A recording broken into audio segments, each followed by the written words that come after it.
जिनके पुत्र भगवान हैं राम, उनके बाप मर गए दशरथ जी, राम नहीं बचा सके। जिनके मामा श्री कृष्ण भगवान, बाप गीता ज्ञानी अर्जुन, संत ब्याह कराने वाले वेद व्यास भगवान के, वो भी अवतार है। तीन तीन पर्सनैलिटी।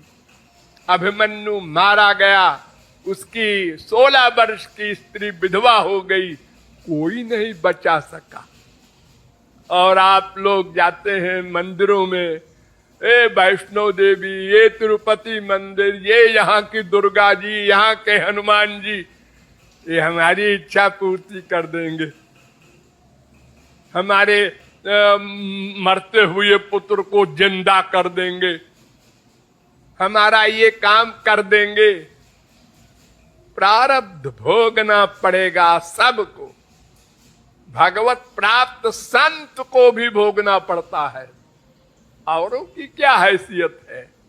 तो ये गोबर निकाल दो दिमाग से, भगवान से कुछ नहीं मांगना। अब यहाँ आपने सुनी कि कृपालु जी महाराज स्पष्ट तौर पे कह रहे हैं और वो बता रहे हैं कि रामकृष्ण जी जो हैं उनका सामर्थ्य कितना है। वो अपने पिता को नहीं बचा सके, वो अपने भांजे को नहीं बचा सके, तमाम तरह के उन्होंने उदाहरण दिए हैं। उन्होंने मंदिरों के बारे में भी कहा है कि आप मंदिरों में जाते हैं और वहाँ मन्नतें मांगते हैं तो वो चीज़ें पूरी होने की नहीं है।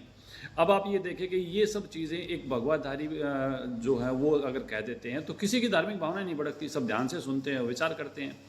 लेकिन अगर यहाँ ये बातें कोई वो व्यक्ति कह दे जो किसी प्रकार से हिंदू धर्म के कपड़ों के हिसाब से संत नहीं है, या वो जो मान लो संत रामपाल जी महाराज जी इस बात को कह दें, या संत रामपाल जी महाराज जी के सत्संग को सुन के उनके शिष्य इस बात को कह दें, तो धार्मिक भावनाएं भड़क जाती हैं। ये धार्मिक भावनाएं दोगली नहीं होनी चाहिए, ये कपड़ों को देख के भड़कनी नहीं चाहिए।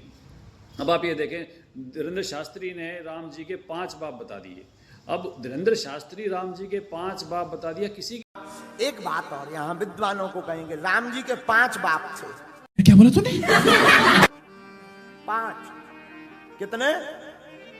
राम जी के 5 पिताजी हैं। सड़ी के विचित्र बात है, स्वीकार करना बड़ा मुश्किल है, पर सत्य बात है। 5 पिता की धार्मिक भावना नहीं भड़की। लेकिन अगर कोई राम जी के 2 बाप भी बता दे तो धार्मिक भावनाएं भड़क जाएं।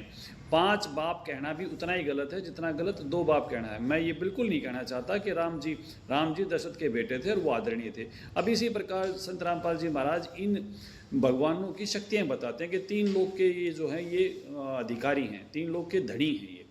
लेकिन इसके साथ साथ जो दूसरी घटनाएं हुई हैं उनका भी विश्लेषण करते हैं। तो प्रार्थना ये है कि आप कपड़े देख के ना भड़काया करो, आप विचार सुना करो। और अगर वो विचार हमारे से पहले भगवाधारी संत भी कह चुके हैं तो उसको भी हमें ध्यान से देना चाहिए। उनकी बातों को भी तो रिपीट किया जा सकता है। अब मूर्ति पूजा से कोई लाभ नहीं होता, मंदिर में जाने से कोई लाभ नहीं होता, ये कृपालु जी कह तो रहे हैं। और अगर हम कह दें तो आप गुस्सा क्यों करते हो? तो आप विचार करो, क्रोध ना करो।